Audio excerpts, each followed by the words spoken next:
Olá, terceiro ano, tudo bem com vocês? Que bom! Hoje nós vamos estudar história. Vamos estudar os povoados e vilas e como eles se tornaram cidades. Vai ser bem interessante. Vamos lá, para começar, nós vamos analisar duas imagens. A primeira imagem é essa aí, da página 236.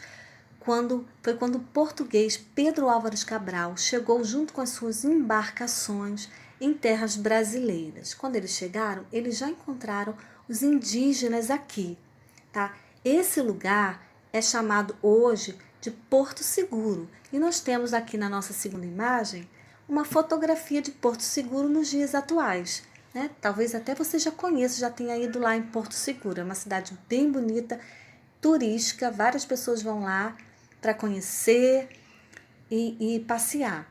Bem, nós vamos ver as diferenças e as semelhanças de Porto Seguro de hoje, atual, e de Porto Seguro dessa época que os portugueses chegaram. Vamos lá? Então, nessa imagem, nós vemos o quê? Nós vemos vários elementos naturais. Que é a praia, né, o mar, tem árvores, temos mais o quê? Temos montanhas, temos pedras, né, um céu que aparece lindo. E nós temos também os indígenas que estavam, os portugueses, as embarcações. Nós vemos também algumas construções dos indígenas aí, mais no canto. Bem, e hoje, o que nós vemos? Será que se parece a Porto Seguro de hoje, se parece com essa? O que nós vemos de semelhança? Nós vemos também a praia, o mar.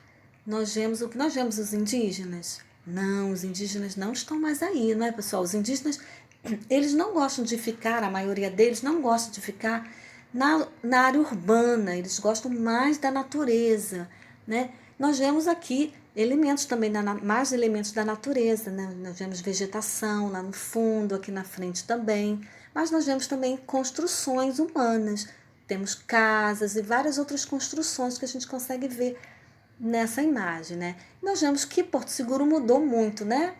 Tá bem diferente. E isso que nós vamos estudar nesse capítulo, essa diferença, como as cidades chegaram a ser cidades, as vilas, os povoados chegaram a virar cidades como nós conhecemos hoje, certo?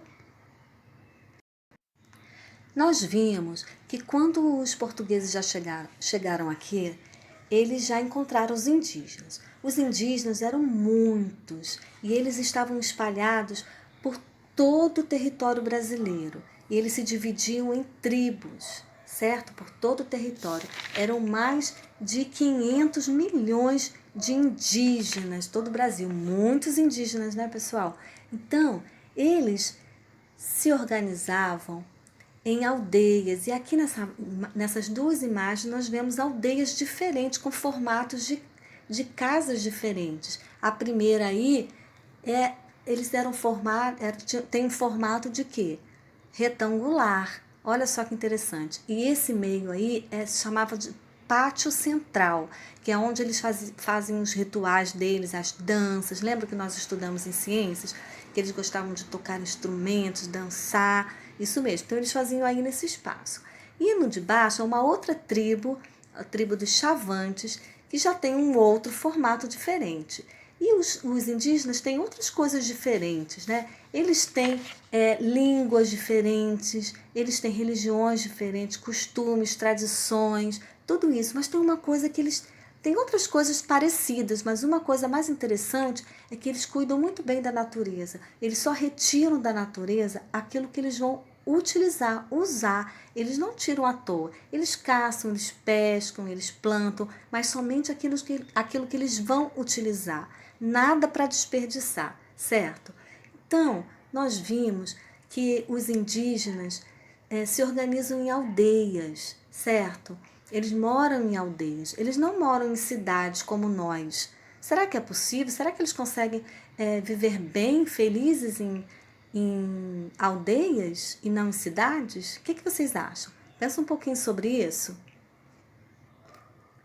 Na próxima página, nós temos um texto bem legal que vocês vão ler para relembrar aquilo que a gente já conversou aqui. E embaixo nós temos uma atividade. É um texto sobre índios isolados no Brasil, certo? Nós temos indígenas que moram muito longe, muito isolados, até de outras tribos indígenas. E vocês vão descobrir por quê. Por que eles fazem isso? Eles são isolados de tudo e de todos, de qualquer tecnologia, eles não têm acesso a nada. E vocês vão sublinhar nesse texto a hipótese que explica essa atitude dos indígenas. Por que eles gostam de viver assim, tão isolados, certo? Então, só vocês fazerem essa atividade aí. O Luquinha, ele ficou muito curioso em saber se os indígenas não se organizavam em cidades, se organizavam em aldeias, por que aqui no Brasil existem mais de 5.000, olha só, 5.500 cidades. E aí a Beca falou, vamos procurar nos livros. Eles foram para a biblioteca procurar, né? Saudade da nossa biblioteca, não é, pessoal? Bem, já já a gente vai poder pesquisar também como eles. E eles descobriram várias coisas interessantes sobre isso. Eles descobriram que os portugueses chegaram no ano de 1500 aqui no Brasil. E eles não fizeram assim que chegaram vilas nem povoados. Eles começaram a explorar uma árvore muito interessante, que é o pau-brasil. Eles descobriram que o pau-brasil, eles conseguiam retirar um corante vermelho muito, muito bom para eles tingirem os tecidos.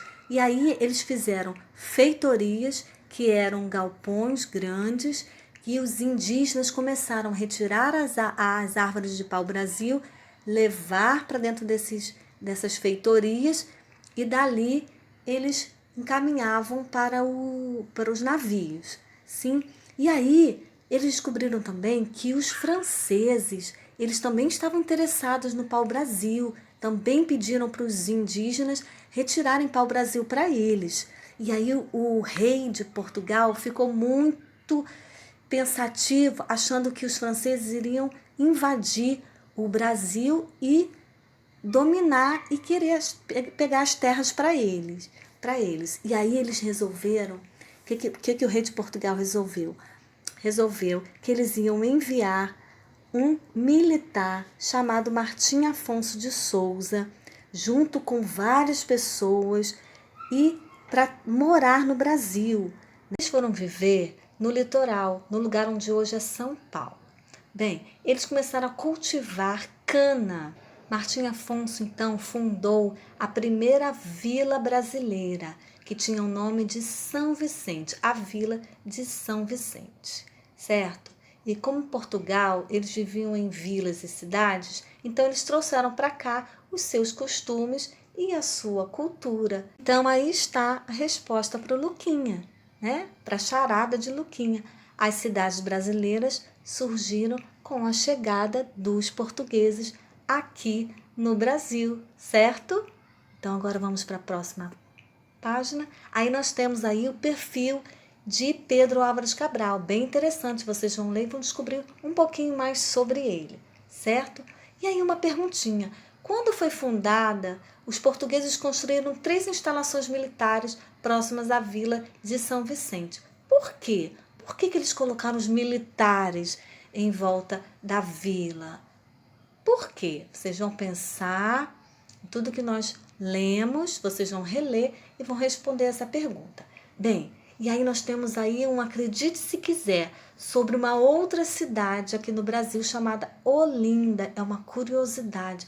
Será como surgiu o nome Olinda? Vocês vão ler, bem, esse pequeno texto e vão descobrir se se vocês acham que essa história é verdadeira ou não, ok? Vão ler.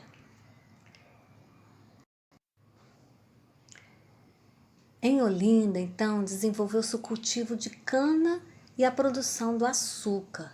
Mas não eram os indígenas que faziam esse trabalho, nem os portugueses. Eles trouxeram homens e mulheres africanos escravizados. Eles trabalhavam à força, né? Essa é uma parte muito triste da história do nosso país. Eles trabalhavam sem receber nada em troca. E graças ao trabalho dos africanos, a vila de Olinda cresceu muito, se desenvolveu e ficou muito rica, certo? E os portugueses construíram igrejas muito bonitas que ajudaram a trazer um pouco da sua cultura católica para o nosso país, para a colônia, né? Que era o nosso Brasil na época. Mas os africanos também trouxeram a sua cultura. Trouxeram a sua dança, religião, um pouco da sua religião e do maracatu, né? E até hoje, se você for lá, você vai poder ver várias apresentações de maracatu. É bem legal, vocês podem até procurar um pouco na internet. Aqui nós vemos um mapa, né, da Vila de Olinda, né? Nós podemos ver casas, nós podemos ver as igrejas, né, com as cruzes bem altas e um pouco dos engenhos onde eram produzidos o açúcar, né, da cana-de-açúcar. E na última página nós temos as atividades. As atividades são relativas a tudo que nós estudamos, então vocês vão reler todos os textos para fazer as atividades. Na última aí, na número 1 final, vocês vão lá no material de apoio e vão recortar 2 imagens que correspondem a Olinda e a São Vicente, que nós estudamos, que foi a primeira vila, nos dias atuais, como elas estão hoje, tá bom? Vai ser bem legal, pessoal. Bem, nós ficamos por aqui hoje e até a nossa próxima aula. Um beijo para vocês.